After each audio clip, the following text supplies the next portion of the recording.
Canada, we often say donuts to represent dollars. In a video, you said at the end of Trump's term, XRP to 100,000 donuts. Do you see that many donuts on the table for XRP at that time? You know, I don't know about six figures, and I'm not trying to backtrack on that. I mean, look, like, we're only 2 years away from Trump's end of his term, 2028. I think we're going to see a massive amount of change.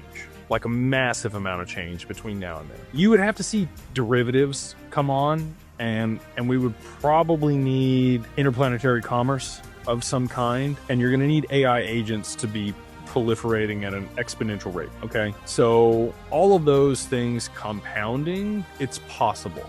I will say it's possible. Probable, I think high 5 digits, mid to high 5 digits is much more likely than 6 digits by the end of Trump's term. Now, if we're talking 2030, yeah, I could see 6-digit XRP easily 2030, 2032, somewhere in there. $1 million XRP could also happen in the same time frame. Once 80% of the global economy has been tokenized, you're going to see a ton of value moving over the XRPL. So when I say a ton, I mean like quintillions of dollars. Crazy amounts of value. And people will say like, well, the global GDP isn't even that much today. That's the voice I hear when people say that, by the way. When we look at humanoid robots and we look at agents and the proliferation of those, it is going to be a infinite scaling mechanism for the global GDP. That's where that's at. Again, that's going to require a lot of things to happen between now and then. You're going to have to see supply shock. You're going to have to see adoption. You're going to have to see subnets. You're going to have to see payment channels. You're going to have to see batch payments. You're going to have to see a ton of these amendments that they currently have up, and even more coming to the XRPL for there to be that amount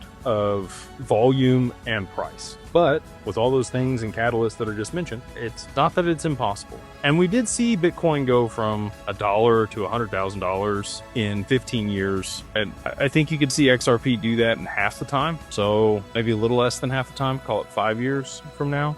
So what is that, 2031? Yeah, I think 2031 for 6 digits.